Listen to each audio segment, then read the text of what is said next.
So let's talk about the gays here for a while. Let's review the history of it a little bit. So there were a couple of famous lawyers here in the United States who they each had a gay member in their families. And so they decided to team up to take the issue of gay marriage to the U.S. Supreme Court.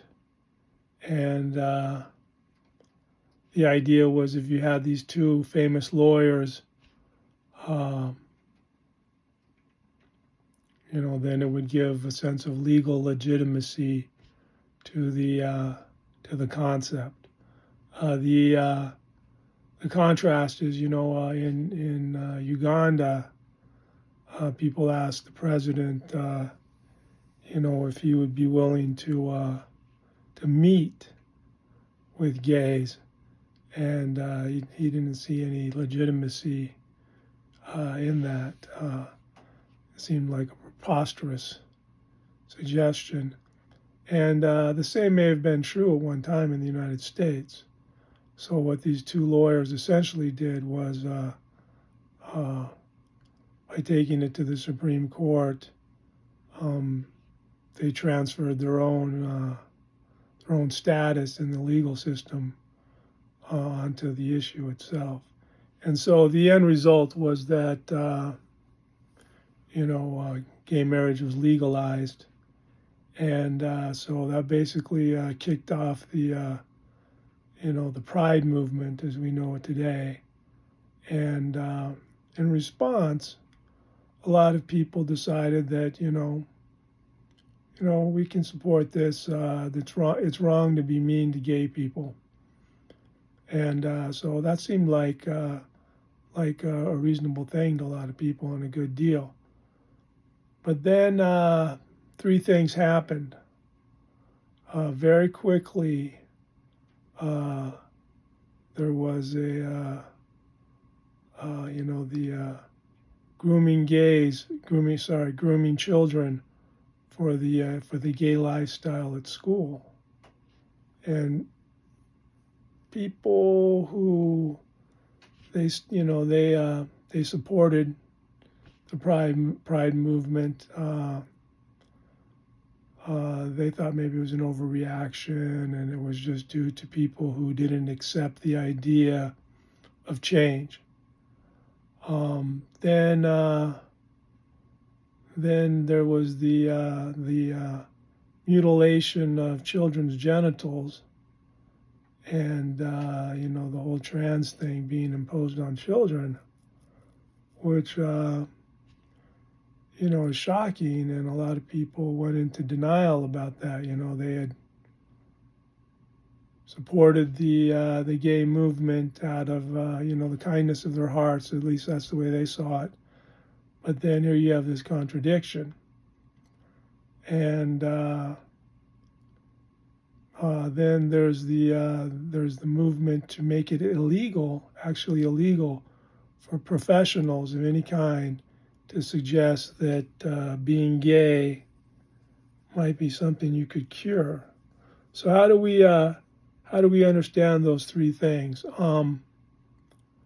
Well, one of the big clues is that I was reading lifenews.com, and they seem to indicate that the largest dispenser of trans drugs for children is actually Planned Parenthood. So you might scratch your head and wonder, why would the abortion company be involved in giving children drugs that are associated with the trans movement? Well, the name gives it away itself, Planned Parenthood. Let's say you have two gay men. They're not going to have an unplanned pregnancy. That doesn't mean gay men can't have children, for example, by, getting a woman pregnant somehow, artificial insemination, things like that. but that's going to be planned. So Planned Parenthood is joined with the forces of the population control movement to eliminate unplanned pregnancies. So if you think about it logistically, the more people who engage in the gay lifestyle, the fewer unplanned pregnancies you will have.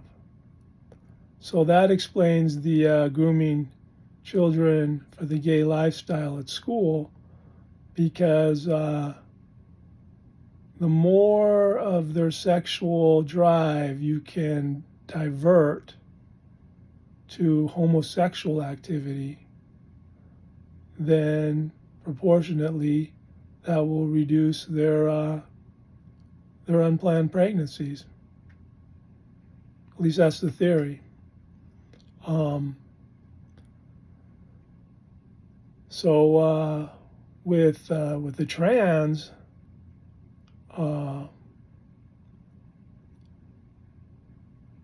if you mutilate a child's genitals, or you give them drugs that completely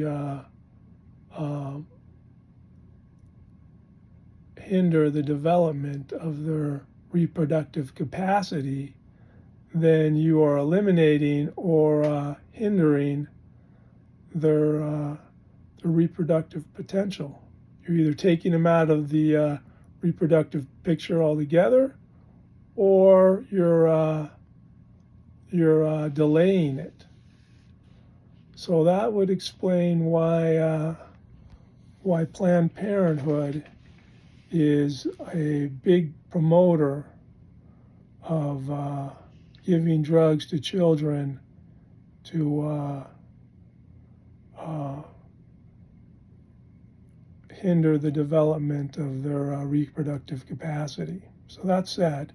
Now, what's the big thing that could sabotage this behavior? If somebody finds a cure for gays. If you found a cure for gays, then there would be no grooming kids for the gay lifestyle and stuff like that. So making it illegal is part of the agenda. Making it illegal to even suggest that gays could be cured.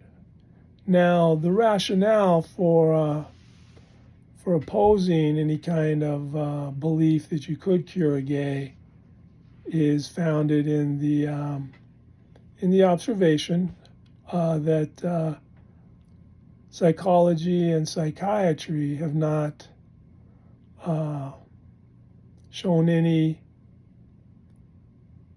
dependable benefit for people who are gay.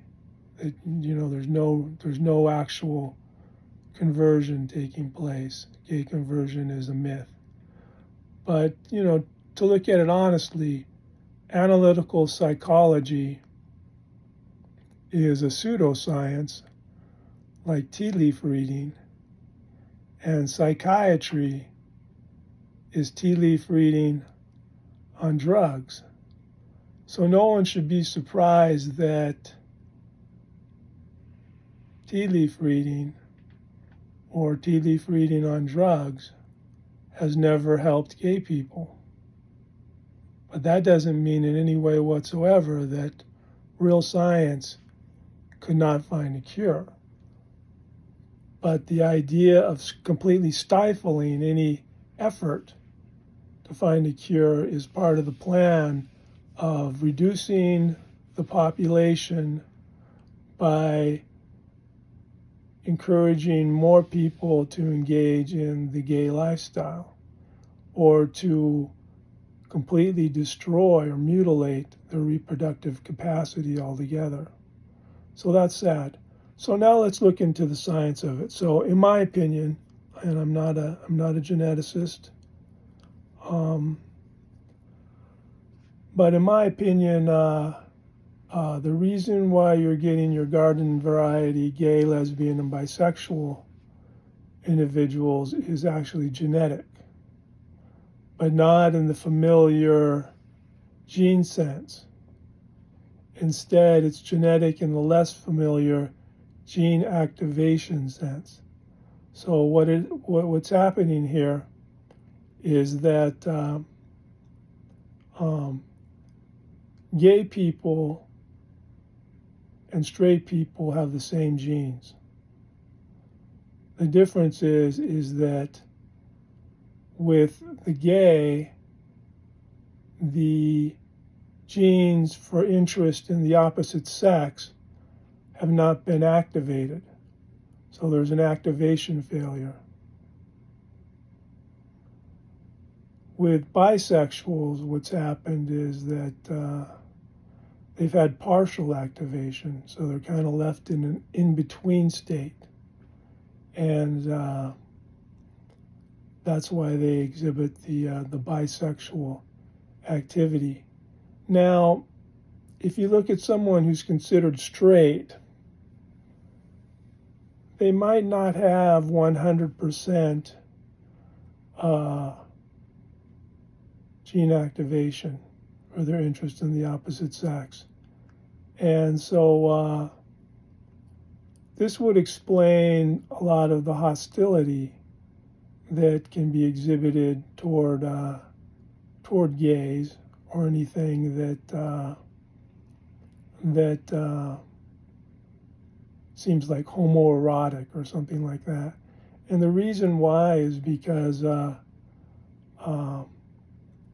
there's a feeling that the individual might feel like they're drifting a little bit, like they're feeling like a slight tug toward the gay lifestyle, and that can be very disconcerting.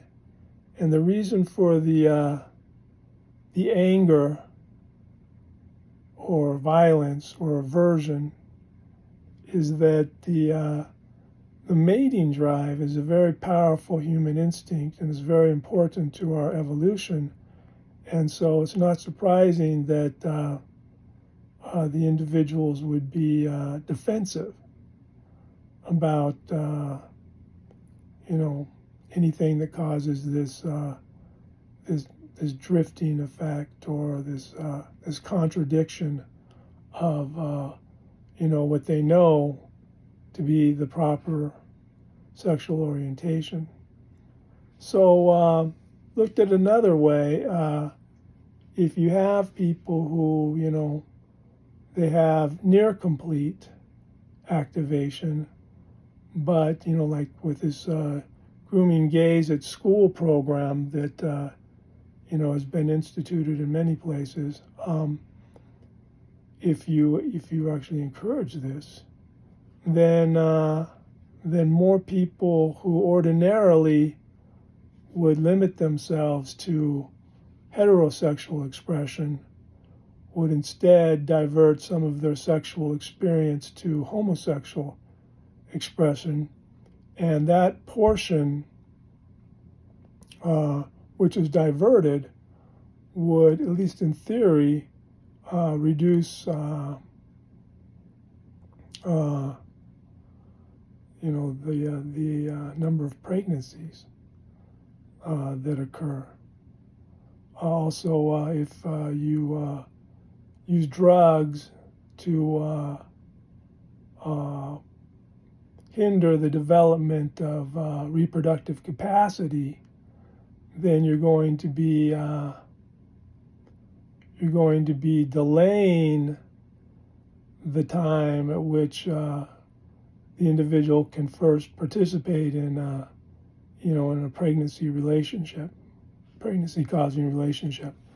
So that's going to reduce the number of, for example, teen pregnancies, which is another objective of, the population control people.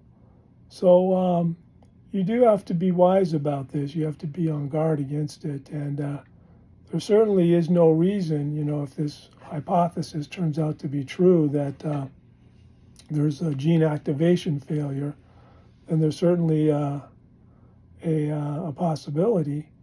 of finding a cure for gays. Not out of spite or you know